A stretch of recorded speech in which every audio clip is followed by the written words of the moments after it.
Hello, I'm Avon Lake City Councilman David Koss, and I'm joined here today by Avon Lake Police Chief Duane Streator.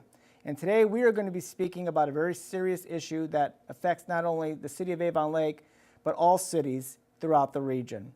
And that issue is teen drinking, underage drinking. But first, let me say hi and welcome to Chief Streator. Chief, thank you for being here today. Thank you, Mr. Koss. Thanks for the opportunity to present this issue and talk to the community about it. I think it's very important.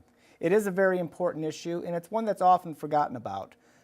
There's been so much in the news, and rightfully so, about the terrible scourge of the opiate issue.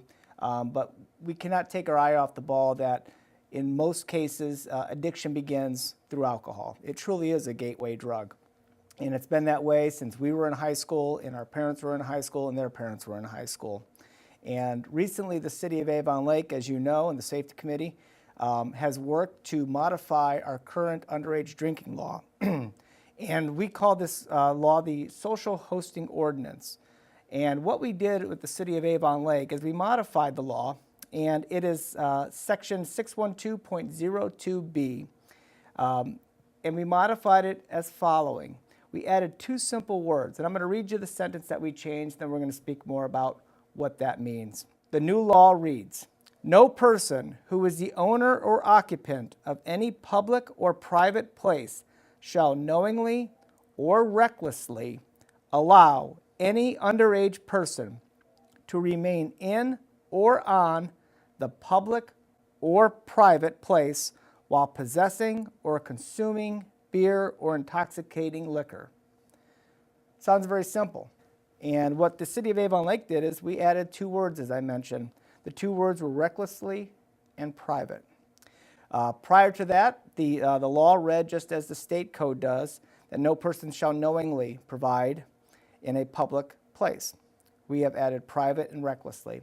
Chief, let me just say this. What does it mean from the police standpoint to knowingly provide alcohol for an underage person or to recklessly provide alcohol for an underage person? That's a great question. That's the crux of the whole issue here. And the knowingly is a much higher standard of proof that we would have to achieve in a case where there was an underage drinking party and where an adult would have to knowingly either participate or know the knowingly part. The purpose of this is changing it to recklessly so you don't need to meet that high threshold. And the recklessly can be a parent who even could be not at the premises, however, that they opened their house up for this kind of activity or had an inkling that this could happen. And that's where we see most of the violations that would be occurring in this type of situation. We've seen this, again, as I mentioned, we saw this when we were in school and before that, and it'll still go on. This change in this law is not going to extinguish this problem, but it gives the police department another tool that they could use to enforce and raise more awareness to this. So let's go to the situation that I think that everyone is familiar with, and that is a large group of teenagers gather at a home, a parent is at that home, or a guardian is at that home.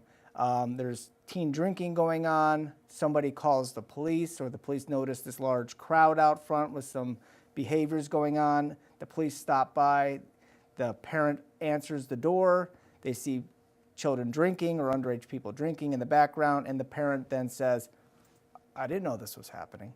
I had no clue. They were downstairs, or they were outside around the fire, and I'm sitting in here, and I didn't know they were drinking, officer." Before this change, what were your options? Before the change, obviously we had to prove that they actually knew what was taking place, that they just weren't reckless in their actions by allowing this and not supervising. I think the most important part of this is that it puts the onus back onto the parents to supervise what's going on at their residence. And it's not something we're looking to enforce and we're going out looking for these type of situations. Most of the situations that we get involved in, we're called to the residents for a number of different things, whether it's a loud music, whether they're being loud, whether there's things like that are going on, or even another parent has called because their child was there and saw illegal activity going on. That's usually how we get involved in the situation.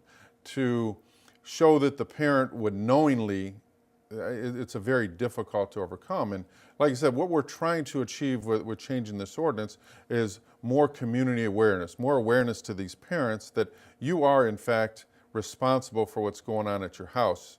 And that's, I think, it'll take care of most of our issues that we have in our community involving this. Yeah, right. And again, so a parent could because of this change, a parent can, or a guardian can no longer say, I didn't know it. You have people at your house. You have a large group of people or a small gathering of people, underage people that are not your children. They're drinking. You are responsible. That's kind of the bottom line to this. You need to be responsible for the people that are in your house, especially if they're underage. Is that fair? That's a very fair statement, and that's what we're looking to achieve community-wide. I think it's more important for the community, not something that we're out there looking to enforce or put people in jail or cause legal issues for a lot of the parents. We just want them to be aware before these kinds of things can happen.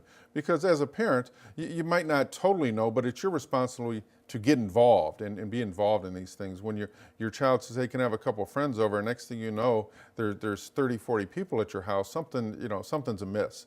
A lot of these situations, and just to be involved in that is what we're asking of the community.